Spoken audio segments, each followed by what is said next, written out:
Magandang hapon, Ginoong Fronta. Kami ang pangatlong pangkat at aming sasalaysin sa inyo kung ano nga ba ang kahulugan ng sektor ng paglilingkod. Ang sektor ng paglilingkod ang isa sa tatlong uri ng industriya at isang linang ng ekonomiya. At ang sektor rin ng paglilingkod ay ang paggamit ng mga manggagawa ng kanilang talino, kakayahan at lakas upang makalikha ng serbisyo. Sunod ay ang subsektor ng paglilingkod. Ano nga ba ang subsektor ng paglilingkod? Una ay ang transportasyon. Pag sinabi natin transportasyon, ito ay ang pagbibigay ng pribado at publikong sakayan. Halimbawa ng tricycle, jeep, bus, taxi, at iba pang publikong sakayan. Sunod ay ang komunikasyon. Kapag sinabi natin komunikasyon, ito yung pakikipag-communicate o pakikipag-usap sa ibang tao, gaya ng call center agent. Sunod naman ay ang media pang telebisyon, gaya ng reporter at manunulat sa dyaryo. Sektor ng pananalapi.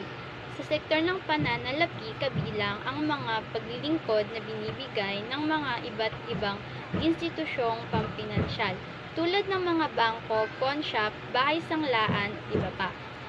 Sektor ng kalakalan. Ang sektor ng kalakalan ay gawaing may kaugnayan sa pagpapalitan ng iba't ibang produkto at paglilingkod. Ang ire-report ko ay ang subsektor ng paglilingkod. Paumpang bahay at real estate. Bahagi rin ng sektor ang paupahan katulad na lamang ng apartment, mga developer ng subdivision, townhouse at condo, pampribado at pampubliko na paglilingkod. Ito naman ay gaya ng doktor, pulis at iba pa. Kinakailangan rin natin talakayin ang nakasad sa Ligang Batas sa Article 13, Section 3. Ang nakasad sa Ligang Batas na ito na dapat magkaloob ang Estado ng proteksyon sa paggawa, lokal at sa ibayong dagat, organisado at organisado. Dapat itukoy ang puspusang employment na pantay na pagkakataon sa trabaho. Dumako naman tayo sa ahensyang tumutulong sa sektor ng paglilingkod. Una ay ang Department of Labor and Employment o DOLE. Ang DOLE, ito ang nagsusulong ng malaking pagkakataon sa pagkatrabaho, naghuhubog sa kakayahan ng mga manggagawa, at sila rin ang nagpapanatili ng kaayusan at kapayapaan sa industriya sa paggawa sa ating bansa. Pangalawa ay ang Overseas Workers Welfare Administration o OWA. Ang OWA, ito ay ang ahensya ng pamahalaan na tumitingin sa kapakanan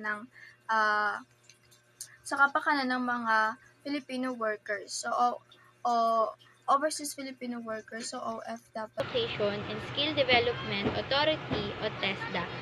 Isinusulong ng batas na ito na hikayatin ng buong partisipasyon ng industriya, paggawa, mga lokal na pamahalaan at institusyong teknikal at edukasyonal upang paunlarin ang kasanayan ng mga manggagawa sa bansa.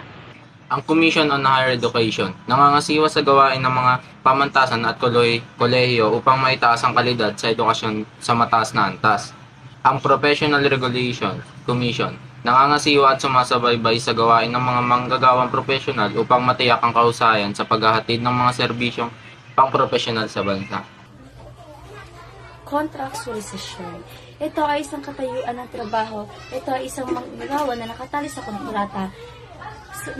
kontrata na mayroong trabaho sa loob lamang ng linggo. Epekto nito ay kawalan ng seguridad sa trabaho at pagkait sa mga binibigay. Solusyon para dito. Pagpapalakas ng mga workers union ang mga manggagawa ay maaaring magbuo ng mga workers union o samahan upang magkaroon sila ng boses at lakas sa negosasyon. Sa kanilang mga kondisyon sa trabaho, ang pagkakaisa ng mga manggagawa ay maaaring magbigay sa kanila ng mas malaking kapangyarihan upang hingin ang mas maayos na kondisyon sa trabaho.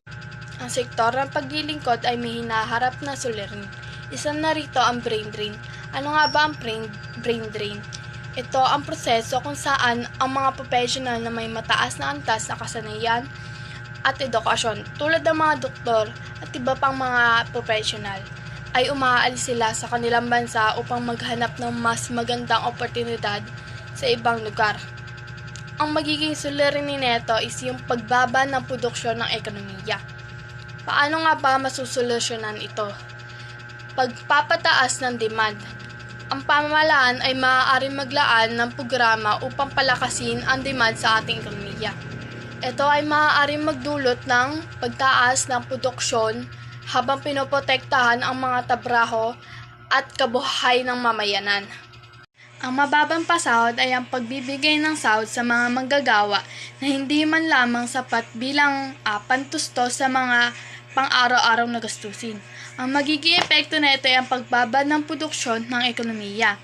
Ang magiging solusyon dito ay ang stimulus package. Ang pamahalaan ay maaaring maglaan ng mga stimulus package para palakasin ang demand sa ekonomiya.